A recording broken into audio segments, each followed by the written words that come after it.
The rules for public document requests generally are they are supposed to supply the documents within 10 days.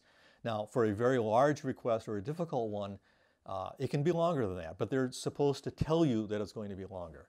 And if it's going to cost a lot of money, labor and time and copying costs and so on, they're supposed to tell you in advance to give you a heads up. What I have found in my experience has been is that they have taken substantially longer than 10 days. Documents have never been supplied within 10 days. Often they don't even respond to me to acknowledge my request within 10 days.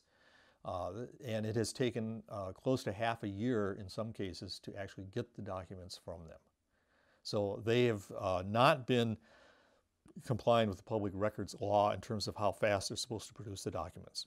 I do have, I believe, fairly substantial evidence that they are not providing all the documents that I request, that the disclosures, at least in some cases, have been incomplete. There was a email that came out of one of the disclosures from a environmental analyst within the DCR on the subject of mountain biking, and she said in her email that mountain biking was the most often requested activity that people wanted to add to the public access.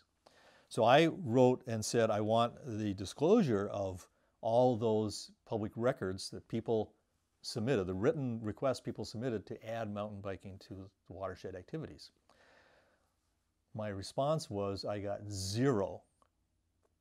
And so the question now becomes, if that's the most often requested item, why didn't I get a single response when I asked for copies of those documents that the public had submitted? Well, this is from the environmental engineer, or environmental analyst rather, that was making an inquiry to another ranger in a different watershed, in this case down in Baltimore. Do you know of any studies that have been done on the effects of mountain biking on water quality? Most information that I can find state that impacts are no worse than walking.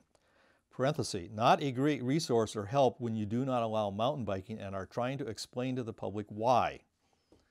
So, internally, they can't find any proof that mountain biking has a deleterious effect, and yet they're still banning the mountain biking.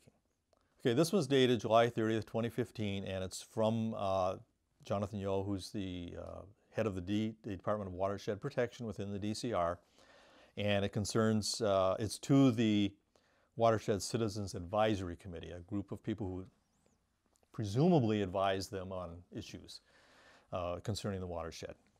I would suggest that we not engage in further email back and forth on this, and I will give you an update at the September meeting. I can keep you in the loop on any new correspondence. Please feel free to call me if you'd like to discuss. Pretty much all mountain bike related email is being regularly FOIA'd by a certain individual, that would be me, and spread among proponents. So as of that date, would be July of 2015, they began shutting down the email correspondence, which prevents us from finding out what's going on inside the DCR. It's really an attempt to circumvent the public records laws.